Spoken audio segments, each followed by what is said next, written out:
Welcome to Pierre-Antoine Capton and Elisabeth Darvieu. Pierre-Antoine, you're co-founder and chairman of Mediawan Group, and Elisabeth is the CEO of Mediawan Pictures.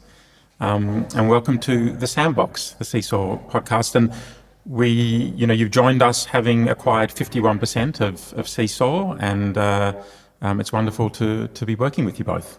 Well, thank you for having us. We are super excited to be with you, and still a little bit emotional of what we just saw. We had the chance to see a couple of minutes of your movie of Dancing, and we are a little bit still shaken.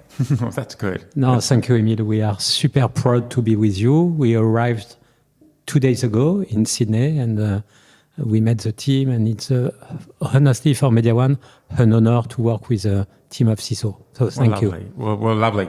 So tell us, Pierre-Antoine, tell us a little bit about Mediawan, what the company is. What do you umbrella in terms of the production company, sales, distribution? Yeah, what is Mediawan? Mediawan was launched 10 years ago with my two partners and co-founders, Xavier Niel and Mathieu Pigas in France. We launched Mediawan, a company dedicated to premium content when streamers were arriving in Europe. So it was a new area, and we had the chance to create a very specific company dedicated to premium content. So we started in France, then everywhere in Europe, in Italy, Spain, Germany, UK, in the US in 2020 with a Plan B acquisition, and then last year with Seesaw in UK, in Australia. And Elisabeth is in charge of all the international strategy and relation with producer and streamer all over the world. And your background is interesting, Pierre-Antoine, that you come from the non-scripted space. Yeah, what was the company that you started, and how did that sort of move into Mediawan? I've started my own production company 25 years ago. The name was Troisième Œil. Troisième Œil. Troisième Œil, Third Eyes. Third Eyes, yes. Third Eyes production, and it was entirely dedicated to unscripted. Why? It's because with unscripted, you can feel the audience reaction instantly. Yeah. It teaches you agility, instinct, and humility. Humility. Yes, you can't fake emotion on unscripted. And that's terrifying, not to be able to fake emotion. No. And you know it right away if it will be a success or a big un programme qui marche pas, a failure. And I think scripted can learn from that sense of authenticity and rhythm, the ability to capture the pulse of society in real time. And at Mediawan, we try to bring that same spirit into scripted storytelling, to stay curious, to move fast, and to keep stories connected to real life and real people. It's difficult in scripted, isn't it, to have that immediate reaction to the world, to the pulse of the world, because things take so long. I produce a TV show very popular in France named C'est à vous. It's a daily show about news, actuality, politics. Yes, you have every famous person in France walks through your office. Come in the studio. It's in the building of Mediawan, so every day we have the chance to meet a lot of people. And honestly, that's the best way to take the pulse and to understand the society. That's why, for me, it's always important to have the capacity at Mediawan to continue to produce some unscripted content. Because I think we are, you can have access to what the people think. And I think that's important for us to stay connected to the real people. And there's a connection, a good unscripted format might link to a scripted show or something. Yes. Elisabeth, what's your background? How did you come into Mediawan? And where do you come from? I I was a finance person Yes. at the very beginning of my career, and then, but I was always fascinated by cinema. Cinema was a real thing for me, and I had the chance after a couple of years in finance and M&A to be approached by Canal Plus, by Studio Canal, and then I joined Studio Canal through the because I was CEO but in charge of finance and strategy, so through the finance part, and that's how I got into cinema and TV, and that's how I met Pierre-Antoine, who asked me to join him. And At Studio Canal. Yes, I met him while I was at Studio Canal, and he had just founded Mediawan a couple of years ago, and it was the beginning of the international expansion of Mediawan. To tell you the truth, the first time that I asked Elisabeth to join Mediawan, she declined. No, it's not true. That's true. So it was difficult for me, and I came back a year later to say, please come with me. I had a coup de cœur for Elisabeth. I was totally, she has very good taste. She has a strong cinematographic culture, and it was a priority for me. I know that she's the DNA of Mediawan, and she's the most important person at Mediawan. I think we are a team. We have a lot of fantastic people working for Mediawan, but she's really unique. She knows at the same time content and finance, and that's a chance for me to have Elisabeth at Mediawan. Well, I mean, you have an incredible eye because, Elisabeth, everyone at Seesaw is just blown away. Everyone that you meet that we know is blown away by your talent and your reach across everything, whether it's the TV, it's creative, it's business, it's finance, strategy, whatever it is. My birthday today. Yes, you really are amazing. And so that's interesting. I don't know this backstory. Obviously, every good story needs someone to say no a number of times first before they're convinced. So even though Elisabeth didn't have experience in television, it was something about her creative skills and what you wanted to become the core of Mediawan. Yes. But that's something that now it's my turn to speak about Pierre-Antoine. Now that's something that Pierre-Antoine is very good at, and because he feels people. We are in a talent and a people-driven business. It's a very peculiar business because all the value is the creatives and the people. Without that, we are nothing. And what makes Pierre-Antoine a great visionary and a great entrepreneur in our business is that he feels people. He feels the talent. He feels people. He feels. He has this extra sense of like what people have inside, and that's key in our business because it's only about the relationship we create. And also he has that vision and that intuition also with the companies that he made join the group over the past years, because he always felt that they were the right company to join and that we could build a story and build bridges together. And that is this vision, this instinct, coupled with this vision is very, very important in our business. Yes. And if I may, Emile, and thank you, Elisabeth, I hate when people think that Mediawan is just a question of you want to grow, you decide to put a lot of money on the table and to have a lot of company. That's absolutely not the case.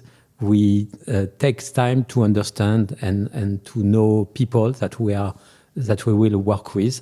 It was the case with CISO. I think the process, I don't remember how long does it take, but it was maybe 18 months. Yes. And that's important for Elisabeth, for Guillaume, and for I to understand, to know people, to be sure that we have the same value, that we have the same desire to create some great content, we want to leave something in the memories of, in the history of content. That's important for us to tell something of the society. And for Mediawan, it's our DNA, and we don't want to be the biggest company. We just want to work with creative people and to have the best people around the table and to work with and to create great contents all together. That's key. It's very inspiring to be part of that, because we are in an industry that's increasingly dominated by tech, by technology, by algorithms saying what project's good, how to assess projects, whereas there's something I'm hearing and we feel as being part of Mediawan quite instinctual and risk-taking, and we'll talk about risk in a little bit. But first, I'm amazed. I'm someone who's spent time in high school and university learning other languages. I can't believe, Pierre-Antoine, that you learned English later in life and your English is this good. When no, did it's you? Not good. That's a when nightmare. Did you learn English? Every day since 5 years. Now, to tell you the true story. How is it possible? Give me a clue. 10 years ago, I didn't speak a word of English. And when my two partners, Xavier Niel and Mathieu Pigasse, Xavier Niel is a French billionaire in the telco industry. He's a very genius guy. And Mathieu Pigasse is a very well-known banker with a lot of success. Together, they came to see me and said, okay, you have Troisième Œil production, which is a real success. We want to create a big company. It will be a SPAC. A SPAC is an investment vehicle, a very specific company. And we need to raise money. So we will go to New York together and we will meet some investment fund, and you need to raise money with us. And I told us, okay, I want to do that, but I at this time, I didn't speak a word of English and I didn't know everything about finance.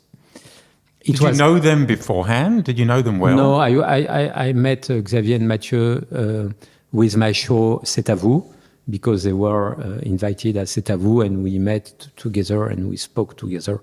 But I didn't know. I mean, talk about risk-taking and instinct. They just knew that you would. And they asked me, do you want to do that? So wow. I said, okay, I will start from zero and I need to learn English and to understand the world of investment fund. So we went together to New York. It was a nightmare, it was humiliating for me to be in front of people that didn't understand a word of what I tried to explain. And I came from nowhere. I came from a very small town in France named Trouville. Trouville, where is that? It's in Normandy, in Normandy, the northwest of France. My family comes from fishermen, so I don't have the best profile to become a CEO of a media company who will raise money in Wall Street. But we did it. And I was forced to learn English. And honestly, every day, I think since 5 years, I try to find new method to ameliorate my English. And it's not easy because with Elisabeth, we have a very difficult job. We work 20 hours per day. Yes. And it's difficult to find 1 hour per day to be focused on English learning, but I try to continue. And I hope that next time, because I just found the best teacher in France, I hope that next time I will come in Sydney next year, I will be totally fluent and that everybody could understand my English. We'll pass on my congratulations to your teacher. Thanks. Elisabeth, with your background, I didn't realize this actually, that your background was in finance and operations, because you present as someone and you are someone who has such a deep understanding of the creative, of scripts, of the marketplace, of television as well. I mean, I'm someone, Ian and myself in Seesaw, we've also come from film into TV. What do you think? Do you think our industry is too siloed between the business side and the creative, or not? What do you think? Any lessons we can take from the finance business side into the creative side? No, I think that most of our producers are very good businessmen in general. Because in TV and film? Both in TV and films, because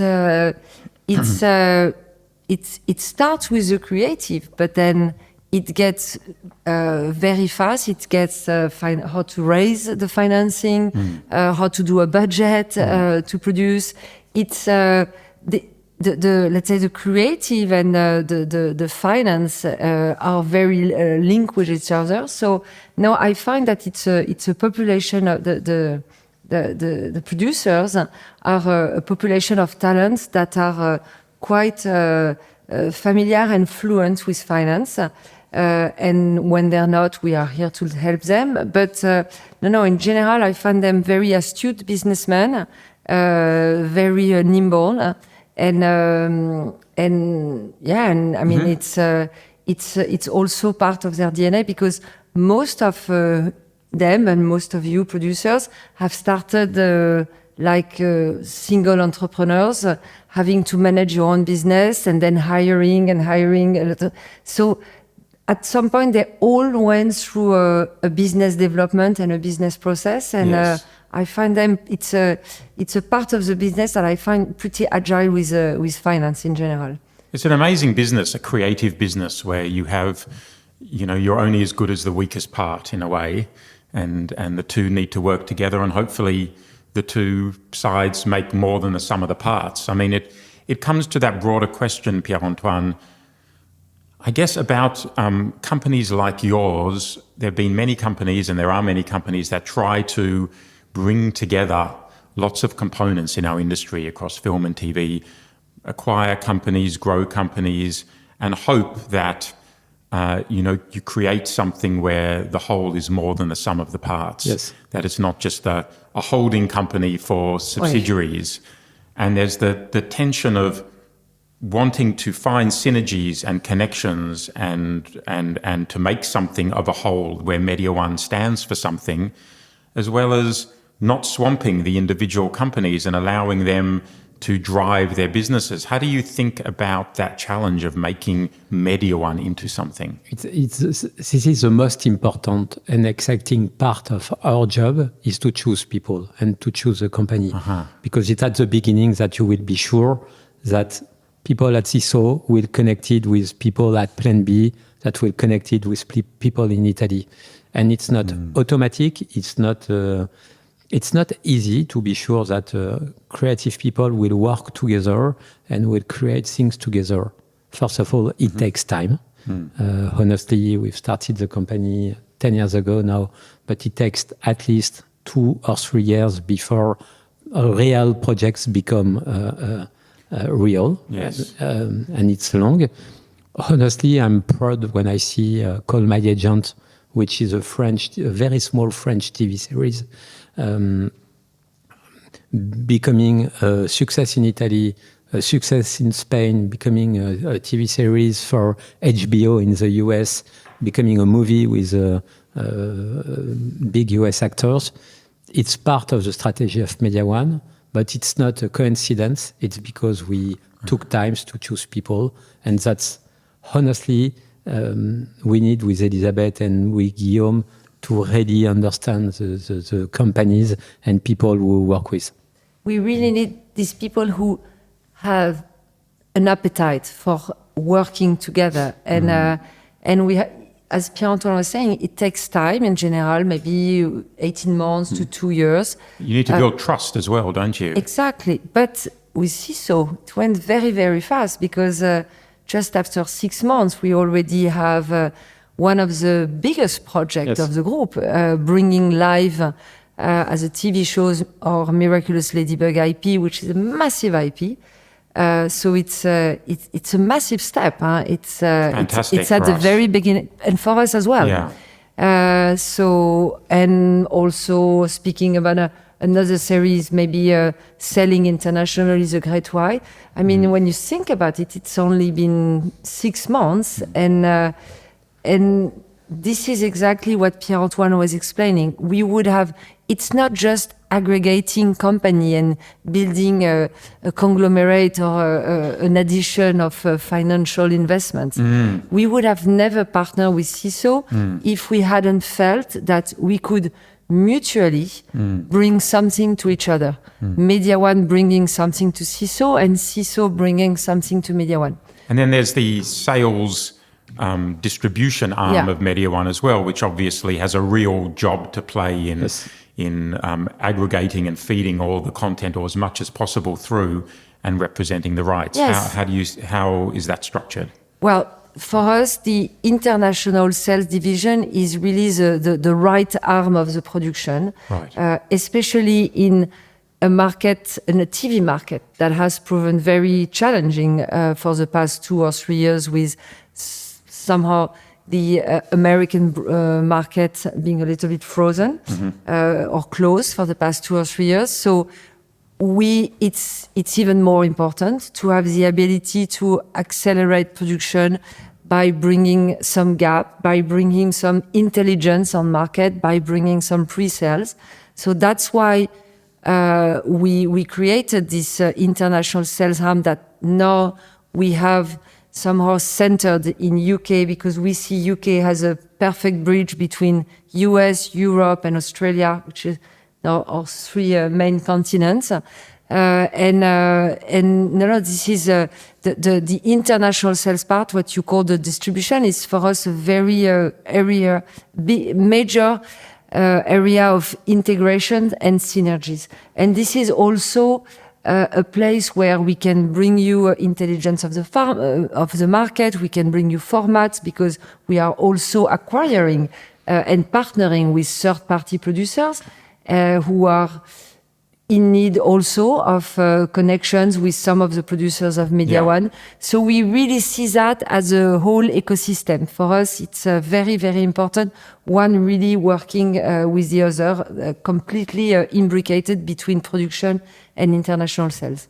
I think we've loved being part of that and starting that journey, and I guess didn't realize how lonely we've been at Seesaw. It's been 20 years by ourselves, and having a partner who is, sort of cares about us and can bring not just finance and sales, but IP and formats and connect us is, it's sort of done exactly what we'd hoped, which is to sort of open a door rather than feel like, a door's been closed, that we've lost flexibility. That was But part of the fear. it goes really both ways, because we brought you Miraculous, but we brought you because you have that extraordinary know-how in young adult TV shows and TV series, which is massive for us. But yes, you also bringing us that expertise. So it's very much a two-way synergy. And that's why we don't want to be, like a big holding, totally disconnected of the reality. It's important for us to come here in Sydney, not only because we love Australia and spending time at the icebergs with Elisabeth, but you can really feel the heart and the energy of the company when we spend time together. And for us, it's important. Honestly, we spend 2 days together. I learned so many things that will be useful for other Mediawan producer in other territories. That's why I really like to come and understand what you do and meet people. And I guess it's, because you're not just buying companies for the P&L. Yes. You're casting people and companies that you think are going to work together. Exactly. So you don't need 10 companies in the UK. You need the right ones so that they're part of an ecosystem. Yes. So I'm getting a sense of a sort of ecosystem that's being built up. I'm very curious about the cultural differences that you're managing here, because I love different cultures. We're quite isolated in Australia, although we're one of the most multicultural countries in the world. But you're there in Paris. France is the center of Mediawan. You're working in Italy, in Spain, across Europe, UK, US, Australia. How do you manage the complexities of these different cultures, Elisabeth? Is it fun, or it gets complicated? Both. In terms of time slot, it's complicated. Time zones are never good. Yeah, I was going to say that let's say the biggest complexity is the time zone, because the time difference, because I generally do my calls with you and Liz very early in the morning and late with the Los Angeles teams. Yeah. But it's complex, but at the end of the day, yes, there are some big cultural differences, and it shows, in the profiles of the producers, depending whether they are based in UK or in Italy. They are completely different. In what way? But you don't need to mention names. No. But if you look at our producers, for example, from, let's say, more southern or Latin countries, they are mostly men. Uh-huh.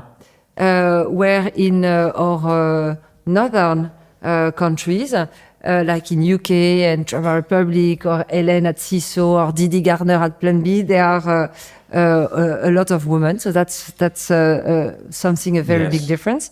But in many ways, in the way they do business, but it's also mostly linked also to their own market, because each market in Europe is very different in terms of regulation, in terms of setting up and financing plan and setting up production. So they all have a very different way of working. But what is very common between all those 80 companies spread across 80 production companies spread over 12 countries, what is very common is that they all want to work beyond their local market. Uh-huh. They all want to be to have the maximum international exposure as possible. Impact. They are all completely attracted by the international market, and they want to do TV shows, movies that are seen that are watched by the broader international audience. And that's where Mediawan comes in to help amplify the voices of these companies. Pierre-Antoine was giving the example of Call My Agent. It's a very good example. When you think about it, it's a French show financed by France Télévisions. Amazing.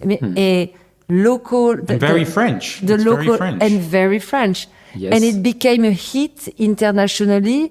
This is exactly the story of Mediawan, how you take a European talent or a talent from wherever he is, but a local talent, and by giving him the means to deploy his talent, his imagination, give him access to the international market. And this is the whole story of Mediawan.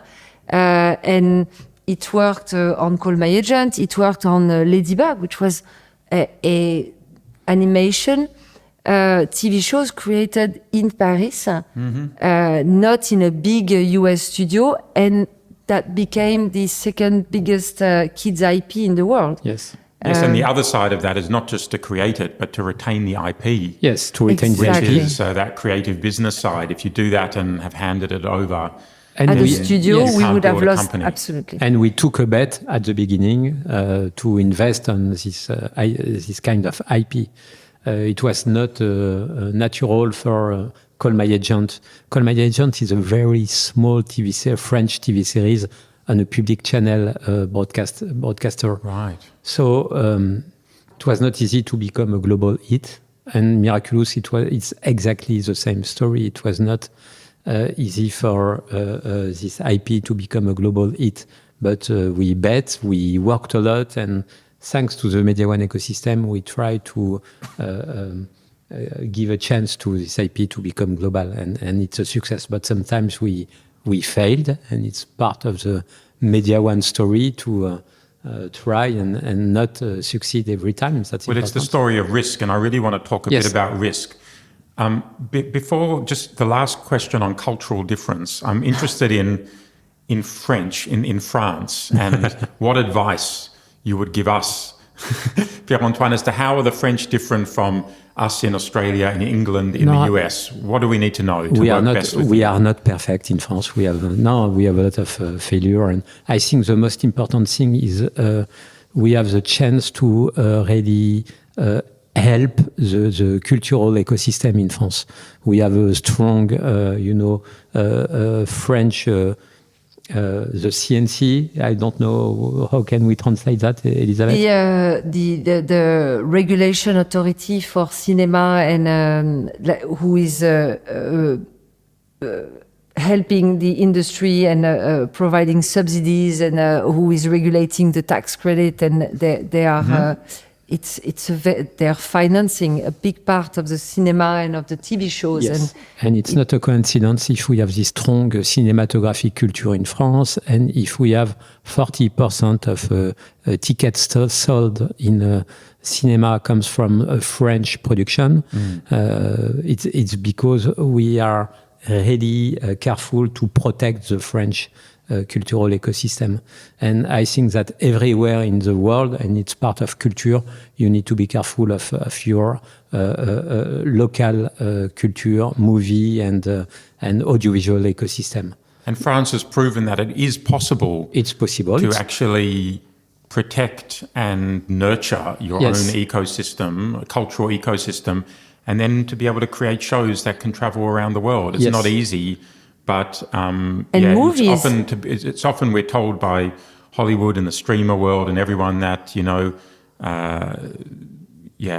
can't succeed. You're going up against it's unnatural, really. But actually, it can work. Yes, and but France for that has really proven exactly what you're saying. Look at on the movie side. Last year it was Emilia Perez. It's a French. French director, French company. The year before, it was Anatomy of a Fall. The French system, as Pierre-Antoine was saying, is not perfect, but it has certainly allowed the cinema and the TV industry in France to flourish internationally. And when you think about it, some of the biggest groups, some of the biggest audiovisual group, they are European, and the biggest one, Benigé, is French. Yeah. And just to conclude, film reflects the story of your country, and I think that's why it's important for all the different countries where Mediawan is to protect the cinema ecosystem. Yeah, no, that's fantastic. And it's a great lens to bring to countries like the UK and Australia, which are English language. And often we get caught in between with some governments seeing us just as essentially job creators and not valuing the storytelling side of what we do. Sort of moving over to creativity a little bit more and risk. As we did the deal with you guys, I was struck by, I guess, what a massive company you are, and then you're backed by KKR, one of the world's biggest private equity groups, and you have to prove to them with the 80 companies that you have a growing, reliable, profitable balance sheet, and that in some ways it doesn't reflect the project-based, high-risk nature of this industry. How do you think about that relationship between creative risk-taking, which sits at the center of what we do, and translating that, as you said, Pierre-Antoine, going to New York and telling everyone, don't worry, this is a great business that's sort of, in a sense, reliable. The worst thing is when Mediawan was listed, so in 2018 and 19, when we, you made some roadshow, so you are in front of financial investor, every 3 months, and we needed to explain them the model of Mediawan, the numbers, the figures of Mediawan, and why this year it will be. We need to shift 3 million euro EBITDA to next year because the movie was shifted to next year. Honestly, it was a nightmare for me. Yes, right. You need to follow every day the share price of your company, and we were a very small company dedicated to content, and I honestly still now I didn't understand why we were listed. And thanks to the pandemic, KKR arrived in the ecosystem. Mediawan became private, and it was a new way to work with KKR, because we are on a long-term strategy. We have strong relation with real people. I can speak every day with Henry Kravis or Philip Freiser, who's in charge of Mediawan at KKR level, and to explain them on a long-term strategy what we will do. So if in 2025 it's more complicated, it's not a problem because they know that we are working on I think with the best value that we will continue our journey to create premium content, and that we are, I think, in a good ecosystem. When you see the type of investor recently in Hollywood, you can see David Ellison, who is one of the most righteous men in the world. François Pinault, who acquired CA, who's one of the richest men in the world. MBS, who want to invest in Warner, and a lot of people with a lot of money who want to have access to premium content. That's why I think we are very well positioned. That's why I think KKR trusts us. And because we have this trust, it's easier for us to continue to develop. You need that patient capital in a sense. Patient capital, and private equity at its best allows you not to panic about the next quarter. And if I want to tell you the truth, I don't want to be focused on numbers. That's important, and that's the role of our CFO and Guillaume, and of course Elisabeth. She's in charge of the budget of every production company. But I don't want to be polluted by numbers. I want to always have in mind that we are producer. We need to produce great movies, great TV series, and at the end, if we have success, we will create value. And that's the only way that I want to lead the company is with this, DNA. It's a purpose-driven. I mean, it's very similar to how we think at Seesaw, that in a way, if you're led by the purpose of making great movies and TV shows, the money will follow. Exactly. If you're led by making money, you probably won't make so many great TV and film, and therefore you won't make so much money. Yes. And either way, if you game theory it out, the best thing to do is just focus on making really good stuff. Can I, Elisabeth, just to stay with this question of risk and creativity in the marketplace and turn to the market? It's such a conundrum, the market, isn't it? Because there's this sense that the market always wants the next thing that worked, but what worked was original. So you want the next original thing that was the same as the one before. There's this tension between trying to manage risk all the time. We don't think that will work. Those sort of shows don't work. This genre doesn't work. This is what people want. And even people themselves don't really know what they want, because you only know what you want when you see something great. At the same time, there's a lot of crap stuff out there, and we are experts in the field, and our job is to try to work out what is likely to succeed or not. How do you think about risk taking and how we manage risk as a business? First risk taking, and then we'll speak about how we manage. But first, risk taking is key. I will give you an example. And risk taking is only possible because we are independent, and because we have built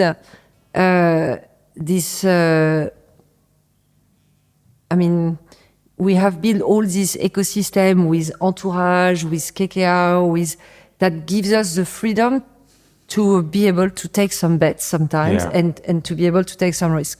I will give you an example.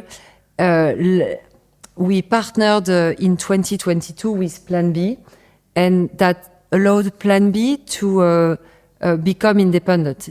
Before that, they had an output deal at Amazon for TV or at MGM for cinema. They had developed this great project at Amazon with a filmmaker called Phil Barantini and an actor called Stephen Graham. And Amazon, so they had developed it within their TV output with Amazon. And Amazon had passed on it. And the fact that they took a leap of faith and joined us and became independent, so took a risk and said, and somehow renounced to an overhead deal with Amazon that was supporting They their gave up structure. that deal to... They gave up that deal, but they got the independence. So they were able to take back their development and bring it to Netflix. Amazon had completely And passed. this is adolescence we're talking about here. And it became adolescence. yeah. And it became the second biggest show ever on Netflix, ever seen, ever behind Wednesday. So you're talking about the link between risk-taking and independence. But yes, because if they hadn't taken that risk of leaving their studio system, studio funded system, that series, which was a risk in itself, and even if you think about the subject of the series at that time, all the streamers and all the commissioners were telling you, oh, we want light subject, we want love stories or stories that are easy. And so think about it, like a 4-episode one-shot series about a teenager who kills another teenager. Nobody would have bought that. Nobody would, and Amazon had not taken the risk at that time. And so that's all about. That's our job. That's our job, to be able to support our producers in their developments, to invest in this development, because this is the risk-taking phase is really at the development. And it's a fine balance. Because obviously you can't take that bet every time. No, there are lots of risky shows that not only don't get made, but when they do, don't work out. Exactly. But so it's a fine balance, because you won't be able to invest each time. But what I think makes us quite unique compared to other groups is that basically we stayed very nimble. It's just Pierre-Antoine, me, and a small team around us in terms of content. And it's the fact that we are able to take this decision together with producers, say, yes, on this one we will invest, on this IP we will bid, on this talent we will invest, and we will do it together. Sometimes we'll fail, but sometimes it will become a massive IP, and it will be a massive success for all of us. So that's... And I think the appetite to fail... when people talk about risk and, the industry's so conservative, we need to take more risks, look at shows like Adolescence. I mean, Slow Horses was passed on by the BBC, and, look how these things turn out. I think what doesn't get talked about enough is an appetite for risk means an appetite for failure. Oui. Yes. Because you have to be able to wear projects that fail in order to get the miraculous...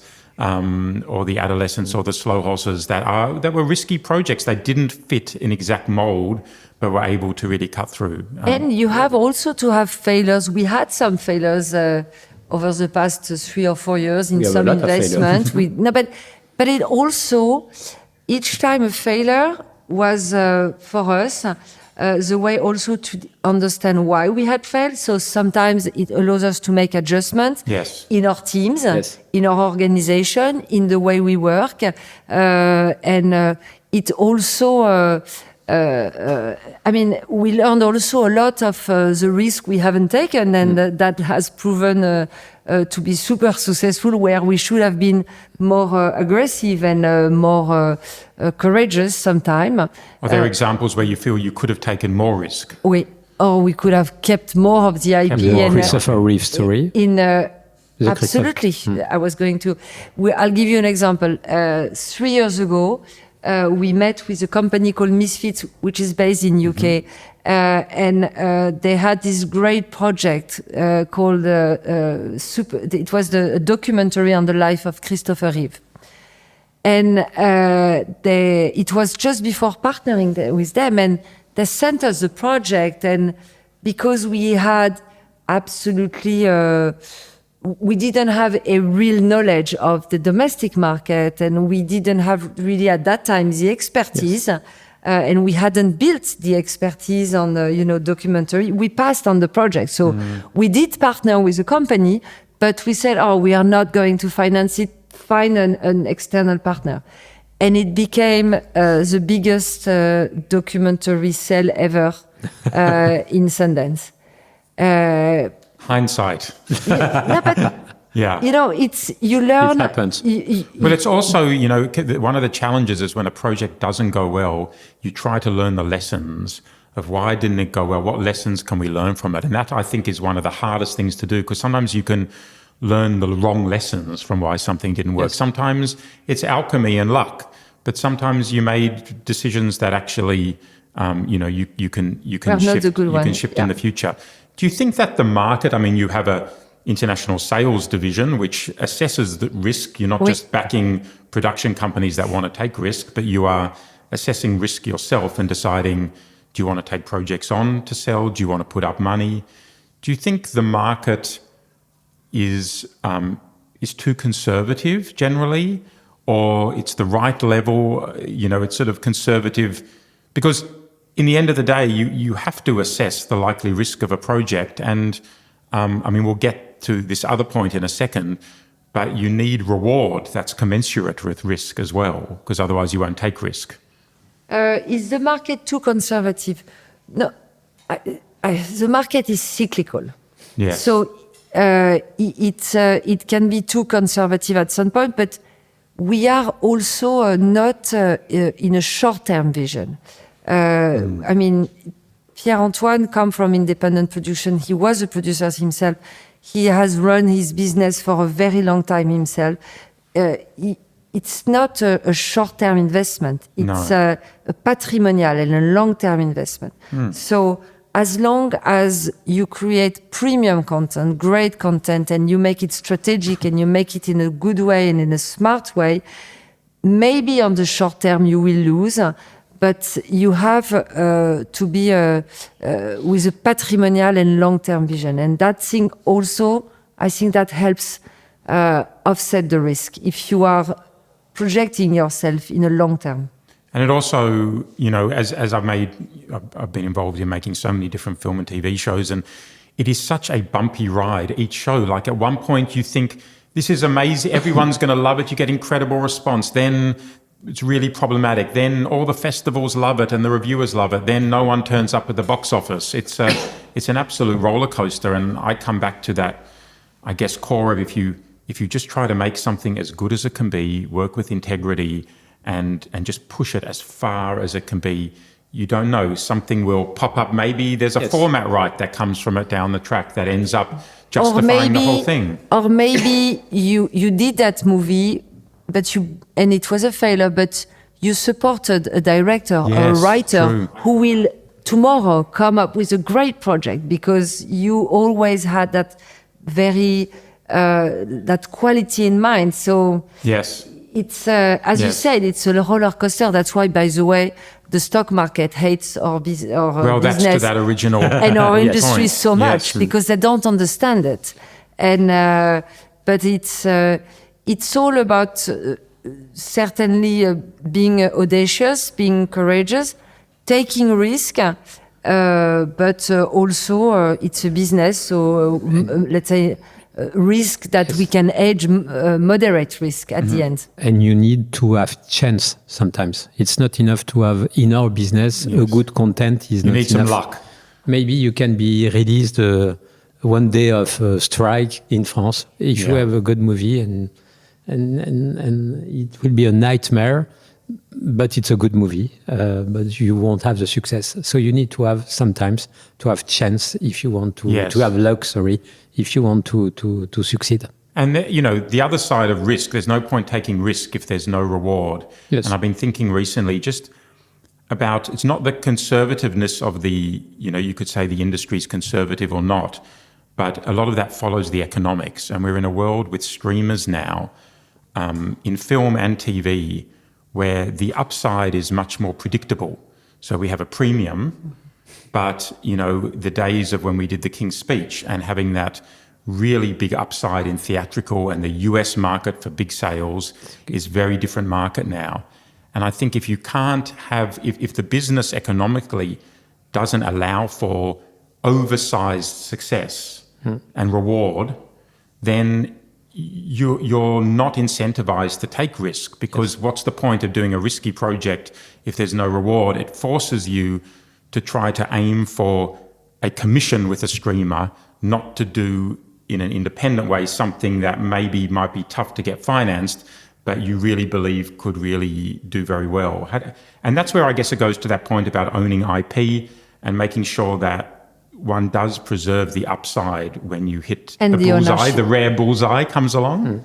Yeah, but I mean, you summarize it very well. We are in a, let's say, more and more concentrated market. So the only way to retain ownership or to retain the power when you deal with the bigger streamers is to have taken risk at the origin, to Yes, have good point, yeah. the relation, to have paid for the development, to have paid for the script, to have the relationship with the writers, to have the relationship with the talent, to have somehow originated the creative and been able to finance it and taking the risks at the very beginning when you are not able to take the whole risk at the end of financing And a to have a massive government movie. country ecosystem that gives Yes. you some protection and some bargaining power Exactly. That's and a very good business affairs team. That's what we have in Europe. That's regulation that is, and that's why those major European audiovisual group have emerged. It's because also of this very favorable regulation environment Yes. that allow us to have negotiations with commissioners that are Yes. more on an equal to equal basis, which is very difficult in the US. That's the reason why we want to continue to grow with Mediawan, is because I think if you want to have a good negotiation with streamers, you need to be big. You need to have, bras de fer. Bargaining position. Yes, Yeah. with streamers. That's Yeah, I think in the future, the only way to have access to more profit and Yeah, more that value. is one of the real benefits of being with Yes. a bigger group and justification. If the same year for Apple, for example, you are the producer of Formula One, the movie, Slow Horses, and a lot of content. Tenzing.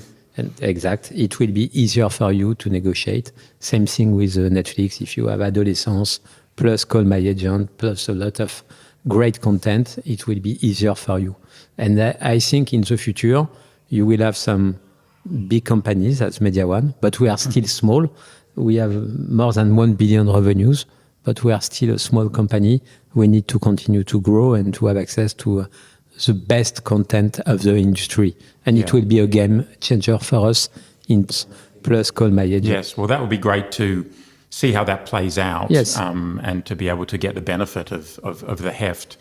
I mean, it's great to talk about creativity and to feel the sort of passion for the creative at the centre. I was thinking, though, that you have a big advantage in Mediawan because anything in the French accent sounds very creative to us.